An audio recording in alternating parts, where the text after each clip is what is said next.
พี่น้องแม่พญาติ๋มกุสุมาแห่งสาวน้อยลำเพิ่นโซ่อำลาบอสโจเฮียหน่อยอย่างเป็นทางการหลังปิดฤดูกาลวันที่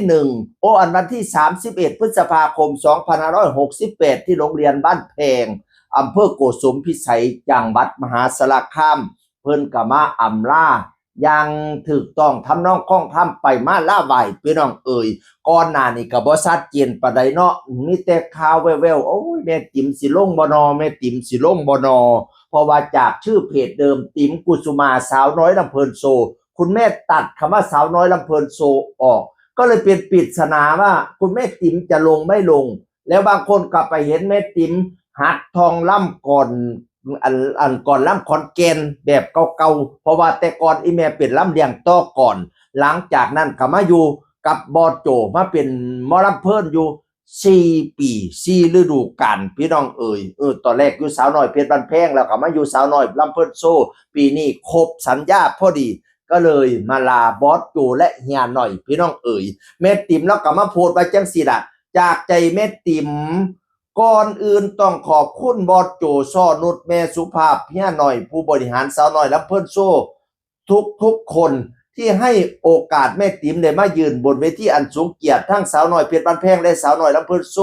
จนมาถึงมือปิดฤดูกาลในมือนี้เป็นระยะเวลา4 ปีเต็มและเป็นวันที่ครบสัญญากับทั้งต้นสังกัดพอดีแม่ติ๋มถือโอกาสนี้ขอลาลงทั้งบอสโจและเฮียหน่อยอย่างเป็นทางการขอบคุณพี่น้องเอฟซีทุกคนด้วยนะคะที่คอยสนับสนุนซัพพอร์ตแม่ติ๋มเป็นระยะเวลา4 ปีเต็มเมื่อปิดฤดูกาลโอ้ยมาไล่แม่พญากะหลายเด้อโอ้ยแดงจึงเครื่องมาเป็นฝ่ายเฮียนพอปั่นกันพี่น้องเอ่ยโอ้โธแม่พญาก็สุดยอดเด้อสมัยซุมวันนี้แม่พญานี่ยากกันนะ พอเพิ่นถือว่าเป็นระดับบ่ลงมาคู่ก็ได้พี่น้องเอ่ยไปอยู่ในวงกับไม่สอนลูกสอนหลานพร้อมแล้วก็เล่นได้พร้อมสินะอันก็มีน้องก้อยสลินีกับมาลาแม่ติ๋มน้องฮักแพงกับมาลาแม่ติ๋มเนาะเพราะว่าแม่เราก็เคยสอนล่ำสอนนั่นสอนนี่ให้สินะเราสิไปเขาเจ้ากับมาลาลูกหลานกับมาลาพี่น้องเอ่ยแต่ไม่รู้ว่าแม่ติ๋มจะไปอยู่คณะไหนต่อเราก็มาติดตามผลงานจับตามองกันต่อไป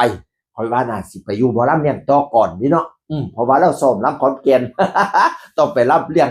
ต้องไปรับขอนแก่นต่อหรือซุมเจ้าวัดจังใดใครเราไปทางใดมาบอกข่าวขอยได้เด้อแม่นอีแม่ไปทางใดก็ฮุงเฮียงเลี้ยงเดี่ยมเด้อรักษาหีดรักษาห้อยมรดกอีสานบ้านเฮาให้ฮอดหุ่นลูกหุ่นหลานเซ็นเหลนไปเรื่อยๆพี่น้องเอ่ยเพราะว่าสมัยซุมื้อนี้โอ้ยคนล่ำเปลี่ยนเว้าซื่อๆซะอันนี้น้อยสมัยซุมื้อนี้แต่งสุดเพชรแน่ล่ำได้ก่อน2ก่อนเตยได้4 5ก่อนก็ว่าเจ้าของเป็นหมอลำคันสิล่ำเข้าสังวาสอีหลีคือระดับคุณแม่ๆนี่หายากดิแม่ติ๋มนี่เป็นนักแสดงพร้อมเป็นบรมครูพร้อมข่อยว่าน่ะเด้อซอยกันอนุรักษ์รักษามุ่นมั่นมรดกอีพ่ออีแม่ไว้ฮะบ่ให้ทิ่มตายมาไล่สูญเด้อเลียดอีสานบ่ทันสิ้นเสียงแค้นเสียงพินก็ต้องอยู่ดอนปูตาบ่ทันมางเมืองอีสานบ่มีมือห่างมาลายหีดบ่ให้หมองข้องบ่ให้เสาสิมาบ่ให้เก่าหีดแต่กกข้องแต่เข้าซุ้มผู้เฒ่าเฮานั่นให้รักษาไว้เด้อพี่น้องป้องป้ายสุผู้สุคนอย่าให้ล่ำมันกลายเป็นแนวอื่นไหลซุมื้อ มันสิกลายเป็นทั้งคอนเสิร์ตไปทั้งสตริงเป็นทั้งอะไรทำไมล่ำสิเหลียอยู่ดอกแค่แลดนึง จากเสียงอื่นคนเก่าเว้าสู่ฟังสวัสดีครับสวัสดีครับ